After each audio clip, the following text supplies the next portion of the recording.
so that's our first step, fixing a little bit of a mistake from the start of this project. Concrete guys are done. What we did is they ripped off 12 inches, or I'm sorry, the concrete cutting company cut off 8 inches all the way around this pad. And then we also sectioned the last 10 feet for where we have a 2-foot rip that's going to come out. This back here will be a garden pad, and then this will be the big shop pad out here. So I'll tell you a little bit more about why we had to do this.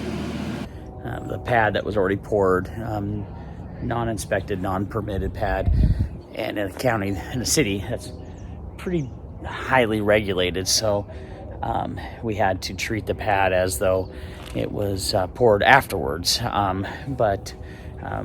So we had to cut 8 inches off the perimeter of the pad, and by cutting those 8 inches off the pad, it gave us room for a 12 to, I think we're closer to 16-inch footing.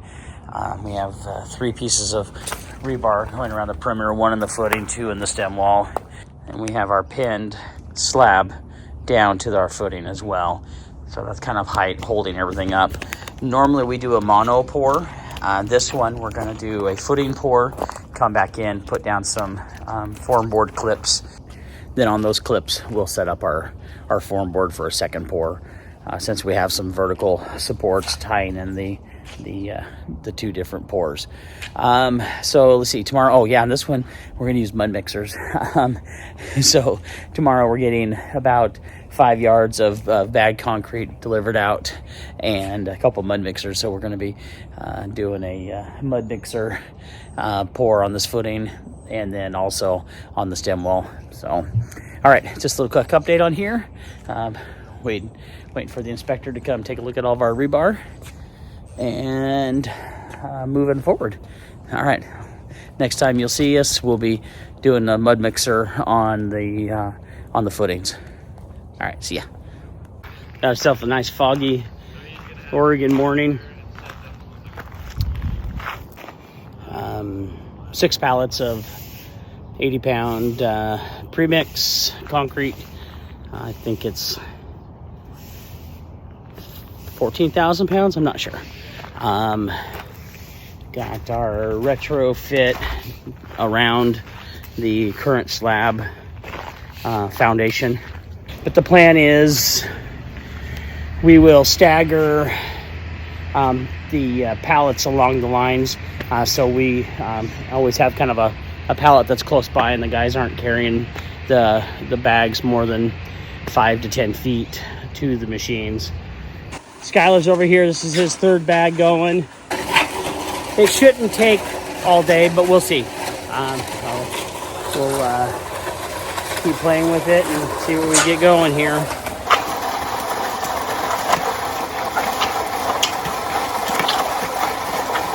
So what we're going to do is we're going to mark those 2x3s with a depth gauge so we can see where we're at.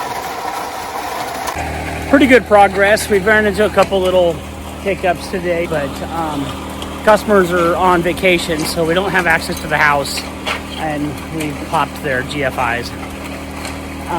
So ran down to our local Harbor Freight and picked up a 2,000 watt little Predator generator. So we got 1 running on the generator, 1 running on the outlet on the outside of the house that's still not popped yet. And hopefully we can get these things wrapped up. Over here in this corner, all the way around, and almost this side done.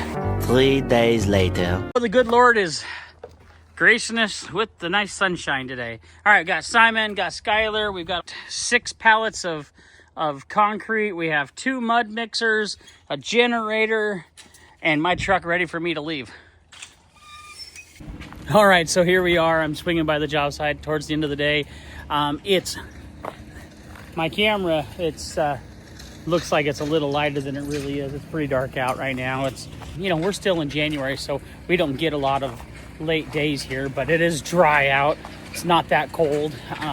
The guys are cranking it out. They got what looks like about 40 feet of this foundation wall to go. So here's where we are at. So they got this part of the foundation wall nice for the drive up for the driveway. They've got it filled up about here. So they've got from here to about halfway down. So that's about 26, 27 feet.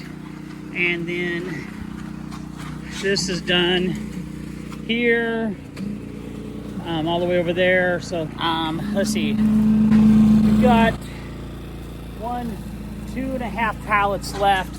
We started with 4.5, so they've gone through 2 pallets with them screeding off the top, setting the J-bolts in. This is taking them a little bit longer than it did before, but it is looking really good.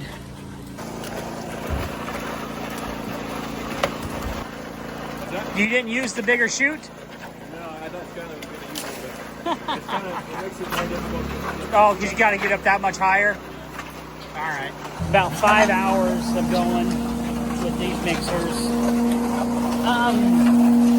And we're right on track for 4 yards on the stem wall. We are, 7:30. 7:30, so they started pouring at 1 o'clock, so we stopped pouring around 6, so we got 5 hours into basically 4.5 yards. One pair of pants later. Seems like every time I turn this video on, it's a sunny day out. People are going to think that Oregon's really nice and sunny all the time. Israel, was it nice today? Yeah, actually. Was it? Yeah. When I left, it was raining. It was nasty. It never got worse after that. Wow. So we had about 3 hours of rain this morning. But other than that, it's been a pretty nice day. You wear your rain gear all day? I left my rain gear on until about an hour ago. We have a little joke going around that anytime it's one person has to be fully dressed up in rain gear, and that'll keep the rain away. As long as one person is uncomfortable in their rain gear all day long, then the rain will stay away. Everybody else can just be in blue jeans and a sweatshirt like Nate over here. Oh man, look at my footprints. Of course, good loss. We had 10 yards of 3/4 minus brought out today. Got all that spread out, so we have a pretty clean, no mud environment, except for where I just took my dirty shoes and walked on a nice clean pad. Other than that, the guys got Nate and Israel that want to work tomorrow, Saturday, and do a little bit of framing. They'll set their sill plates down and start building their walls tomorrow. I think it's supposed to be a nice day tomorrow, but this way, with all the gravel, nice clean job site. Anyways, customers here, so I'm gonna turn this off for a moment. Everything's looking really good though. See ya. Several days later. All right, there the guys got. We got the trusses are kind of temporarily in. So they've got all the exterior walls frame sheeted. The back wall is sheeted up to the 10-foot plate. Front wall is built. The truss is designed to go right on top of it. It's a balloon framed truss wall, blah, blah, blah. It's kind of a pain in the butt to build those walls to go up underneath the vaulted truss. It's what my truss manufacturer says we have to do. I think they might be just to be a little bit on the lazy side and don't want to build another jig and charge me for it. So maybe it's to save me money, maybe not, I don't know. So kind of first truss being set up a string line to show what's going on, or to get a nice straight peak. You can see all the string up there. That's stacks of trusses. That's as far as the boom could reach back, so we just had them stack them instead of setting them individually. This truss company only gives us 60 minutes of crane time and then they start charging me by the minute. So it's gets pretty expensive after a little bit. So, all right, so that's kind of where we're sitting. The guys are up there doing framing stuff, looking cool doing it, trying to be as safe as they can be. Okay, so I'll take you around the outside real quick. So this house, or this building, is 10-foot walls, and they're all a shear panel wall, the entire one. So we have a 6 on the perimeter, 8 in the field, nail pattern, 100% blocking on the perimeter. So instead of putting a bunch of blocking at the 8-foot line for 8-foot sheets, we went ahead and got the 10-foot sheets. Saves us time and material. A little bit more expensive per square foot, but it's worth it in my opinion, to not have to put all that blocking down and have more shear nailing and then the labor it takes to do it. So this one is 20 by 50 shop detached garage. That's kind of what we're calling it. And then back behind it are about 8 by 20 garden pad they're going to be using on there. So hey guys, the framing actually tied in pretty well. Got a little gap over there. Okay, I'm gonna turn this off so I can talk to the guys and they don't feel nervous being on the camera. Oh, I don't care. Bill doesn't care. I don't like talking to you anyway. I don't know if they heard that, but he was telling me how much he enjoys my time and how much he respects me as a friend, a mentor, and a confidant. I don't think he was saying any of that, no. All right, I'll turn this back on once we're up there getting everything sheeted. All right, so just a little update on shop. We've got all the trusses set, all of them braced off. Israel and Jesus are working on sheeting it all. All the fascia trim up. Everything's going really good. It's turned out to be a lot bigger feeling than I would have assumed a 20 by 50 would have. Whenever you're talking about shops, if it's not a 40 by 40, everybody kind of mocks it for being kind of small. But this 20 by 50 feels really good. I'm sure he's not going to be parking two big lifts side by side, but he can definitely have one nice lift right in the middle towards the back and still be able to pull a truck in here. And he's going to have a little bathroom / compressor room over here.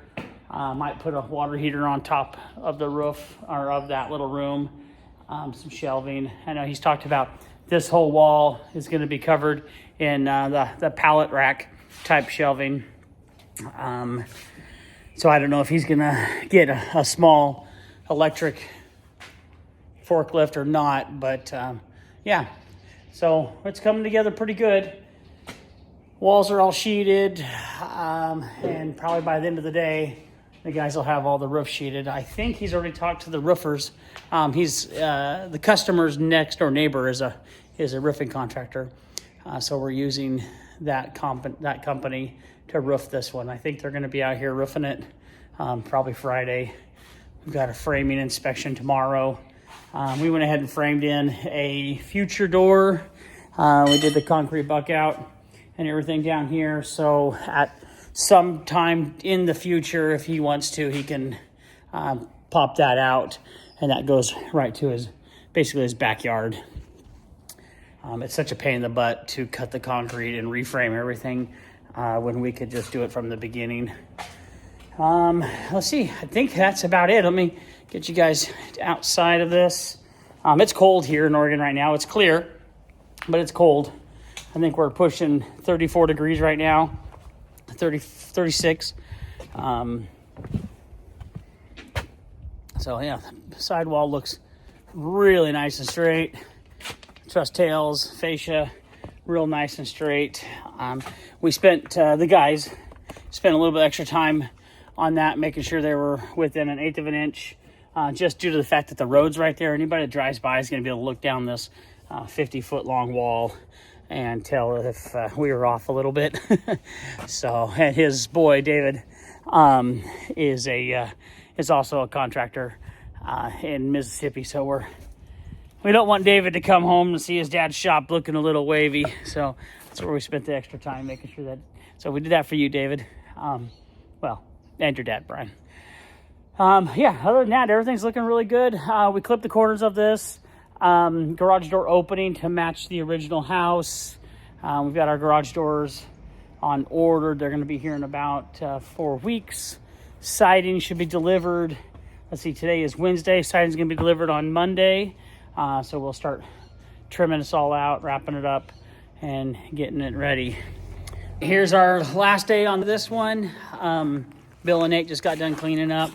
Trailer and trucks full of all of our equipment. Siding turned out real nice. Roofers did a real good job on it. Got our gutters on already because, well, it's Oregon. Yeah. Yep, it turned out really good. Accessory garage. Waiting for electricians. We'll start sometime this spring once we get the okay to attach the to either do a weatherhead or have to underground. We're not sure which. This project, customers kind of at the point where we're done for now, and then he'll recoup for a little bit chilly and then have us back. This is a future greenhouse back here. So yeah, turned out really, really nice. This was 10 yards of gravel brought in. Maybe it was more than 10 yards. But yeah, it turned out really, really nice. Beautiful little building. It's going to be an amazing hobby shop for Brian from his retirement time and all of his fun projects and hobbies that he has. So yeah, hope you guys enjoyed this one. It's a beautiful hobby shop, detached garage, whatever you want to call it.